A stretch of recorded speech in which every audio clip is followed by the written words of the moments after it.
Assalamualaikum warahmatullahi wabarakatuh. Perkenalkan, nama saya Sidin Mahu dari kelas 5 RG dengan info OM 2023 4350 Di sini saya akan menjelaskan sedikit tentang login form. Di mana login form ini adalah sebuah halaman web yang dimana digunakan untuk meminta identitas pengguna sebelum memberikan akses ke halaman lainnya. Nah, form ini biasanya memiliki dua isian. Yang pertama ada username dan password. Pengguna harus mengisi kedua data, yaitu password dan username. Seperti ini.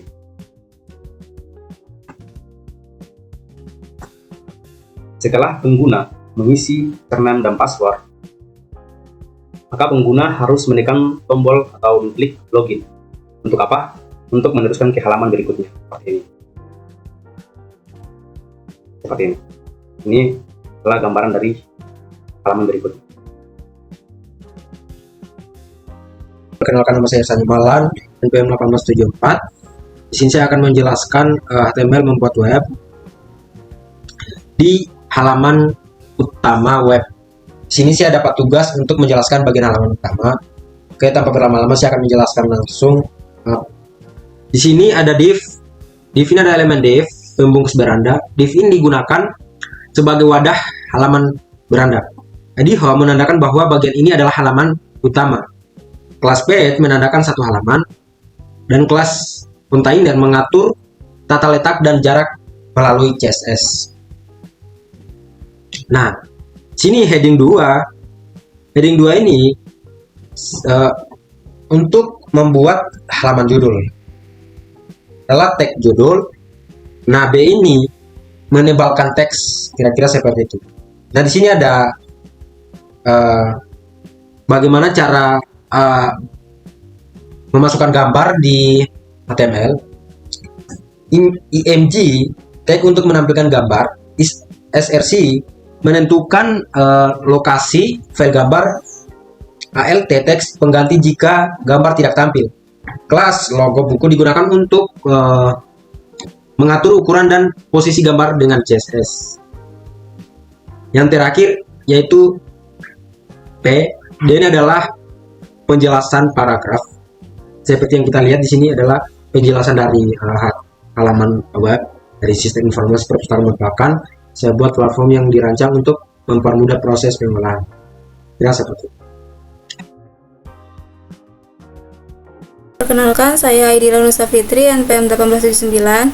Di sini saya kebagian membuat halaman data buku sebagai katalog buku yang berisi fitur kategori, pencarian buku secara real time, dan serta tampilan daftar buku dalam bentuk grid. Untuk halamannya itu di dalam tag main dengan kelas dan ID-nya itu konten. Di dalam halaman data buku saya menggunakan div, kelasnya itu menggunakan page container. Jadi nanti muncul keseluruhannya seperti ini. Kalau untuk halamannya saya menggunakan TK2 agar ini penanda utama halaman pengguna jadi lebih tahu. Selanjutnya saya menggunakan label dan select. Label untuk pemilihan kategori. Selectnya itu saya menggunakan onChange, yang dimana nanti di bagian JavaScript-nya terhubung dengan filter by kategori. Di dalam select ini ada opsinya itu menggunakan option. Optionnya itu ada beberapa, ada semua, novel, cerpen, dan pelajaran. Di dalam option itu ada value. Value-nya itu kata kuncinya semua itu all, novel itu novel, cerpen, pelajaran. Selain saya menginput pilihan kategori, saya juga menginput pencarian, yaitu menggunakan onKeyUp. Yang dimana nanti di Java-nya itu menggunakan search books. Selanjutnya untuk tampilan data bukunya ini saya menggunakan div dengan class-nya grid, ID-nya book grid. Selanjutnya untuk JavaScript-nya saya menggunakan membuat array dulu untuk data bukunya yang bernama books, yang dimana bagiannya itu terdapat ada title, ada author, genre, kategori, image yang udah terhubungkan sesuai yang kita simpan nama gambarnya, ada stok, dan jumlah dipinjam.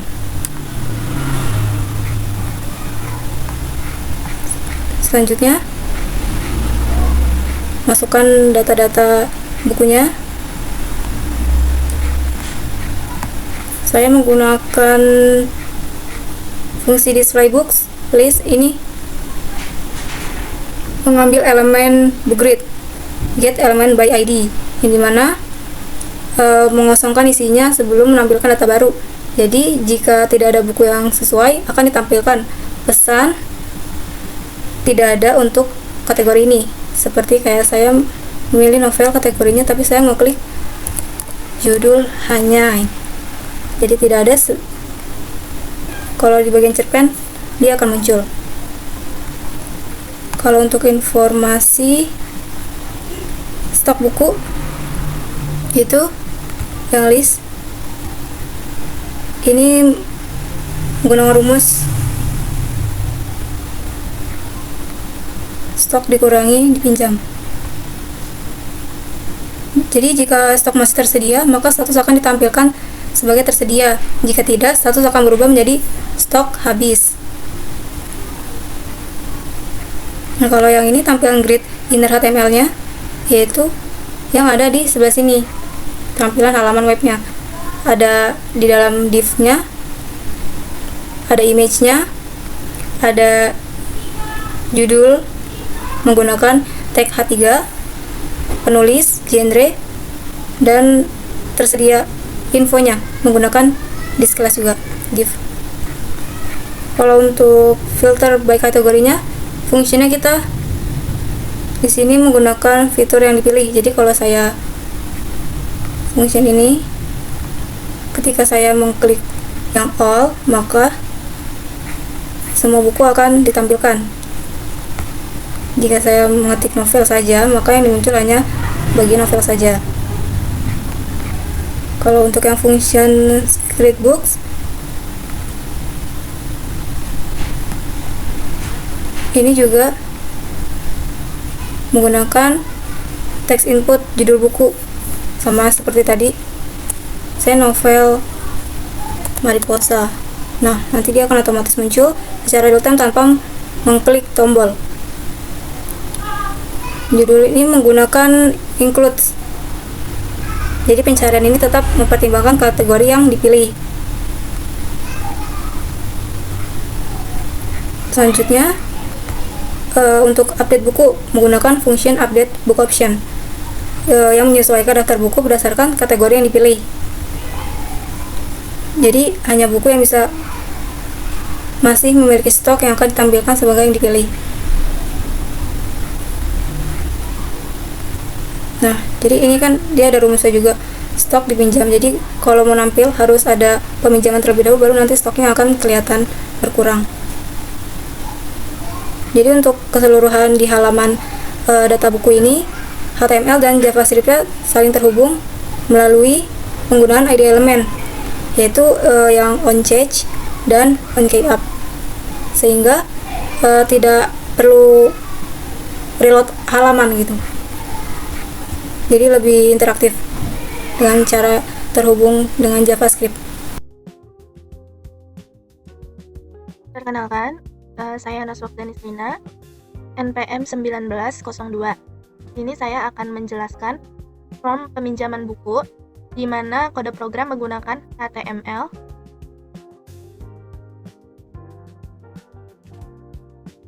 Dari sini, halaman peminjaman,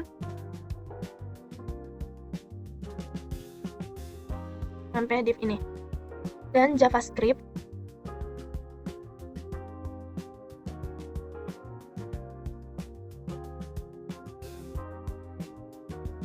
update book option berdasarkan kategori yang dipilih, sampai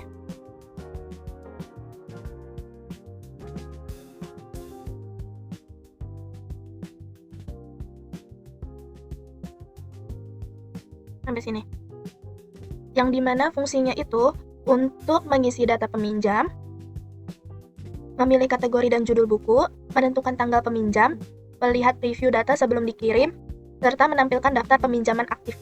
Tampilannya seperti form peminjaman. Ya. Ada div algebra class by container. itu merupakan kontainer utama halaman peminjaman buku. Jadi, semua elemen form dan output berada dalam div ini. Selanjutnya, pada form ID form pinjam digunakan untuk menginput data peminjaman buku. Misal, kita mau input nama peminjam buku sama email peminjam buku. Untuk nama kita menggunakan input type tag ID nama. Untuk email kita menggunakan input type email ID email. Maka format email otomatis divalidasi. Ya, kita masukkan dulu namanya. Misal nama saya, email, @gmail.com. Selanjutnya untuk pilihan kategori buku ini, kita menggunakan input type radio, name, jenis, value, novel. Ini kalau misalnya untuk novel. Kalau untuk cerpen, input type radio, name, jenis, value, cerpen. Dan untuk pelajaran, input type radio, name, jenis, value, pelajaran. Nah, nanti akan muncul seperti ini. Ada pilihan novel, cerpen, pelajaran.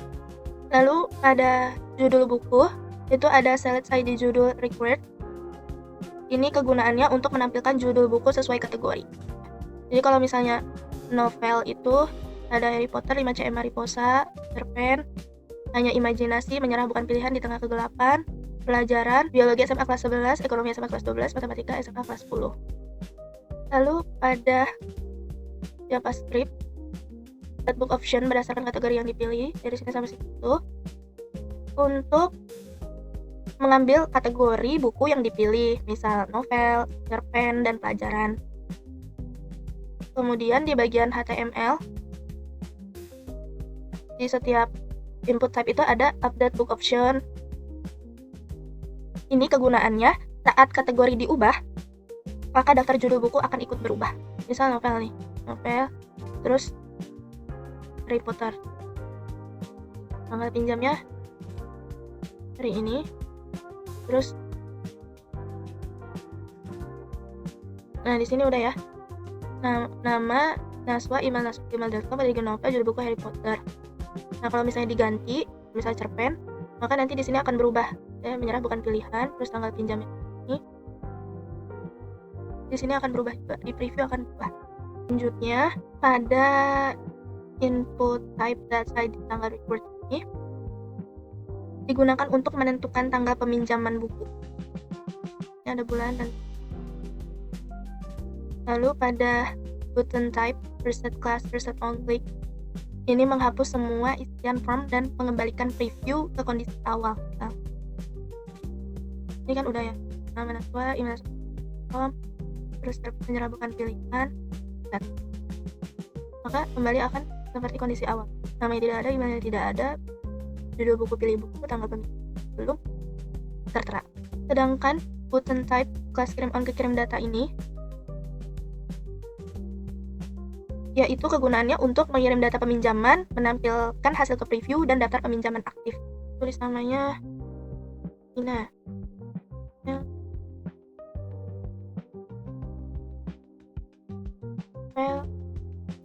Tanggal pinjam hari ini jam. Nah, maka akan muncul seperti ini. Ini yang akan membuat menampilkan hasil ke preview dan peminjaman aktif. Kita klik OK.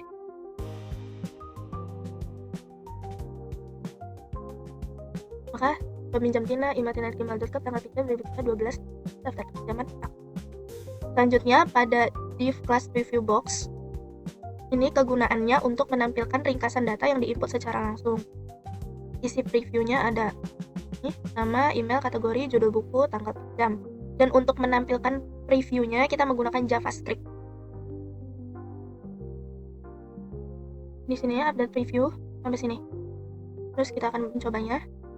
Nama Rina, email @com, novel, pilih buku Harry Potter, tanggal pinjam hari ini. Nah, di sini previewnya udah kelihatan. Lalu pinjam buku,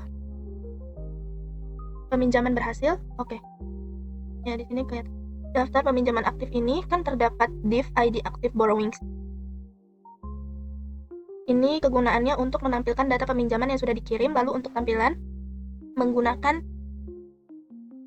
JavaScript dari if active borrowing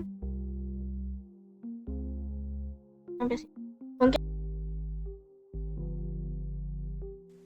Saya Putri Saraya Bagio, NPM 1886, akan menjelaskan bagian halaman pengembalian. Fitur pengembalian buku ini dibuat untuk mencatat proses pengembalian buku yang sebelumnya dipinjam oleh peminjam. Intinya tuh siapa yang balikin, buku apa yang dibalikin, kapan itu dipinjam, dan kapan dikembaliin, yang semua itu diatur pakai JavaScript. Biar halaman ini tidak statis, tapi bisa dirubah sesuai data yang ada. Dalam kode HTML, fitur ini berada di dalam sini, if I click electronic. Nah, terdapat 3 komponen utamanya, yaitu form pengembalian, input nama peminjam, dan token bukti yang dikembalikan. Pertama, form pengembalian. Begitu tombol kembalikan buku diklik yang ini, JavaScript langsung memanggil fungsi Rapid Return Event. Kenapa pakai JavaScript? Karena kita nggak mau halamannya relate, kita mau datanya langsung diproses di situ juga. Terus yang kedua, input nama peminjam. JavaScript nanti ngambil data dari return names. Misal di sini ketik Sarah sebagai nama peminjam. Nah, terus selanjutnya yang ketiga yaitu bagian buku yang dikembalikan. Nah, ini bagian yang menurutku cukup penting, dan ini disiapkan di HTML, tapi isinya diatur sama JavaScript. Jadi option pilih buku yang ini di output itu cuma satuan awal, itu buku yang bisa dikembalikan nanti diambil dari data peminjaman aktif yang ini. Jadi otomatis, artinya user nggak bisa ngasal memilih buku, cuma buku yang relevan yang muncul. Nah, saat tombol kembalikan buku diklik, klik OK, otomatis muncul dalam tabel di riwayat pengembalian. Ada 4 kolom, nama, buku, tanggal pinjam, dan tanggal kembali. Dan ini ya. Kesimpulannya, walaupun tampilannya kelihatan sederhana, halaman pengembalian buku ini udah memiliki penggunaan event, interaksi form dengan JavaScript, manipulasi isi tabel, dan konsep sistem informasi perpustakaan sederhana. Itu aja penjelasan berarti, semoga bisa dipahami. Terima kasih. Halo, perkenalkan nama saya Desita Parida Fitriawati, NPM 1859, kelas R5Y, kelompok 2. Nah, di sini saya membuat halaman laporan, yaitu fungsinya untuk menampilkan data secara real time. Nah, pertama saya membuat halaman laporan menggunakan HTML. Di bagian HTML berfungsi sebagai kerangka atau bentuk dasarnya. Nah, di sini menandakan bahwa ini adalah halaman laporan, di mana ID report dipakai supaya halaman ini bisa dipanggil dari JavaScript, dan kelas pContainer dipakai untuk mengatur tampilan lewat CSS. Lalu di sini ada H2 laporan data buku. Ini adalah judul halaman laporan yang akan tampil atau terlihat oleh pengguna. Lalu di sini ada table. Di dalam halaman laporan, saya menggunakan table supaya data buku bisa ditampilkan dengan rapi dan mudah dibaca. Lalu di sini ada treat. Bagian ini berisi judul kolom table seperti judul buku, kategori, pengarang, stok tersedia, stok dipinjam, serta total stok. Pada bagian ini tidak berubah karena hanya sebagai keterangan saja. Dan di sini ada T-body, yaitu pada bagian ini saya kosongin karena T-body ini hanya tempat yang akan data muncul. Jadi karena nanti isinya akan diisi otomatis oleh JavaScript, jadinya saya nggak nulis manual gitu di T-body. Gitu. Nah, selanjutnya di sini ada JavaScript. Setelah membuat tampilannya, saya juga menyiapkan data buku di JavaScript menggunakan Letbooks. Di sini saya menyimpan data buku dalam bentuk daftar. Jadi setiap buku punya judul, punya pengarang, punya kategori, punya stok, dan jumlah yang sedang dipinjam. Data ini yang nantinya dipakai untuk mengisi laporan. Jadi ini contohnya kayak Harry Potter, terus siapa pengarangnya dan sebagainya, dan bisa yang lain-lainnya. Dan contoh-contohnya ini nih. Nah, selanjutnya saya membuat fungsi khusus untuk menampilkan laporan. Di sini ada function update report table, yaitu fungsinya untuk mengisi dan memperbarui tabel laporan. Lalu di sini ada cost table body, yaitu fungsinya untuk mengambil tabel laporan, mengosongkan isinya terlebih dahulu. Tujuannya supaya data tidak double saat laporan diperbarui. Lalu ada books for each. Di sini sistem membaca satu persatu buku yang ada di data. Selanjutnya ada cost stok tersedia, yaitu jumlah buku yang tersedia dihitung dengan cara stok total dikurangi jumlah buku yang sedang dipinjam. Lalu ada cost status text. Kalau misalnya stoknya masih ada, statusnya tersedia. Kalau stoknya sudah habis, statusnya otomatis berubah menjadi habis. Lalu di sini ada row inter HTML. Itu semua data buku kemudian dimasukkan ke dalam tabel laporan dan ditampilkan ke layar. Nah, di sini ada CSS. Jadi, supaya laporan lebih mudah dipahami, saya menambahkan warna pada status buku menggunakan CSS.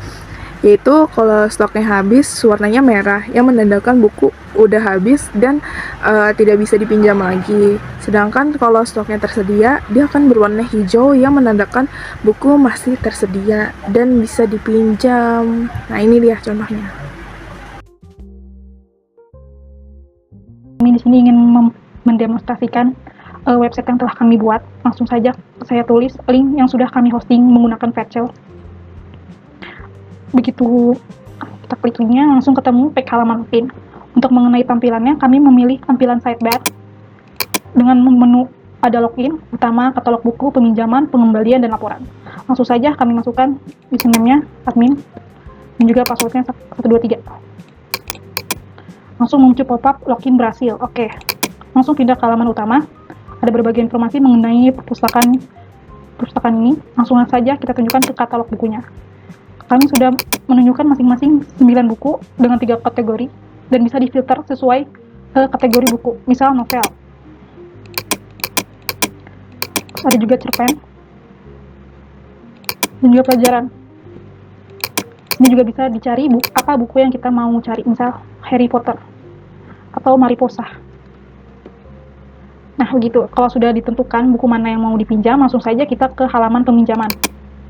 Bisa kita masukkan nama Vio, email,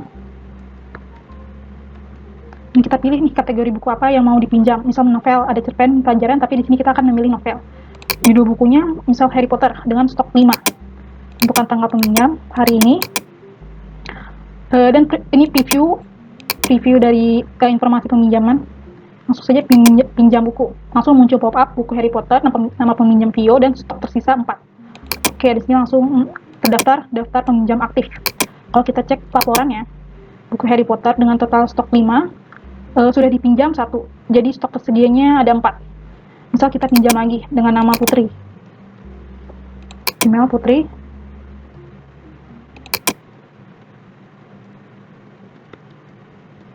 kita pilih kategori buku cerpen dengan judul buku Hanya Imajinasi.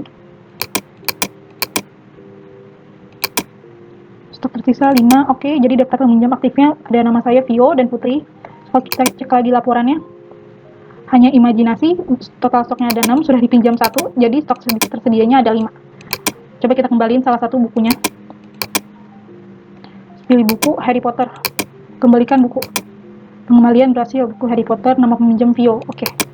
Sini dari riwayat pengembaliannya sudah mendaftar, mencatat nama siapa saja yang sudah mengembalikan buku. Kalau kita cek lagi laporannya, buku Harry Potter dengan total stok 5, stok yang dipinjamnya 0 karena tadi sudah dikembalikan, jadi stok tersedianya masih utuh ada 5. Tuh, kita coba lagi, dan stok tersedia untuk buku Hanya Imajinasi masih ada 5 karena masih ada dipinjam 1. Kita coba kembalikan lagi.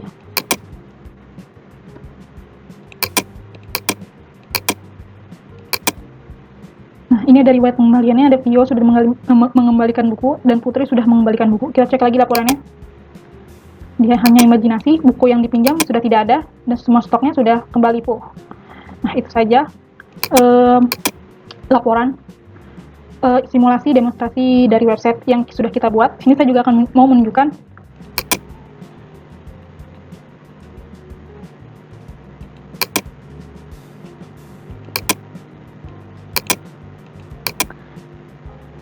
begitu saja simulasi website yang sudah kita buat. Semoga apa yang kita buat dapat berguna. Assalamualaikum warahmatullahi wabarakatuh. Saya Putri Viola Alicia. Di sini saya bertanggung jawab terhadap tampilan keseluruhan dari website ini. Ini saya ingin menjelaskan mengenai tampilan awalnya dulu, yaitu tampilan warnanya. Saya memilih tampilan warna pastel karena lebih friendly, lebih nyaman dilihat oleh penggunanya. Dan di sini saya untuk terhadap headernya, saya menggunakan ukuran fix header. Jadi supaya jika saya scroll ke bawah, headernya itu masih nempel ke atas gitu. Dan untuk pilihan menu navigasinya, saya tempatkan di bagian sidebar. Dan sidebarnya ini juga berbentuk fix ya. Jadi saat saya scroll juga ini tuh tidak berubah. Jadi saya bisa berpindah menu tanpa perlu ribet-ribet harus scroll ke atas kalau saya misalnya sedang ada di bawah gitu. Nah, terus lalu yang ketiga, saya ingin membahas tentang tampilan transition. Jadi supaya dalam bermain-main, dalam mengunjungi website ini, kalian tuh lebih senang misalnya kayak gini nih. Ini namanya transition yang saya tambahkan supaya saya bisa meng-highlight buku-bukunya saat kalian pilih ke cursor nanti. Dan yang terakhir saya ingin membahas mengenai tampilan responsif dari website ini. Jadi kalau saya buka CSS-nya, nih, saya di sini memilih tampilan yang fluid seperti clamp, dan satuannya itu saya milih yang bukan yang pixel. Kalau pixel itu kan kalian tampilannya lebih absolut. Di sini saya lebih fluid. Saya pakainya rem atau view width, ini view width. Jadi sesuai ukuran layar lebarnya berapa. Kalau saya lebarin dia bisa jadi melebar gini. Kalau saya kecilin tampilannya akan menyempit. Jadi sesuai ukuran layarnya. Ya, misal saya demonstrasikan lagi. Misal tampilan layarnya itu saya ubah jadi tampilan layar iPhone. Tampilan itu jadi bakalan begini, bakalan berbeda karena saya menggunakan ukuran yang fluid. Atau misal saya lagi Asus ZenBook Pop, nah ini juga akan berbeda lagi nih tampilannya. Nah, begitu. Ini kelebihan dari tampilan website kami. Jadi, walaupun device yang dibuka dari berbagai pengguna itu berbeda, website ini masih tetap bisa berfungsi dengan baik. Begitu. Sekian.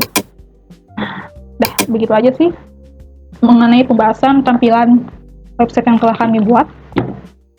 Semoga bisa digunakan dengan baik, bisa bermanfaat, dan cocok dengan selera masing-masing. Nah, lalu untuk bagian JavaScript-nya saya akan jelaskan sedikit. Di sini saya hanya menggunakan toggle sidebar dan fungsi show page.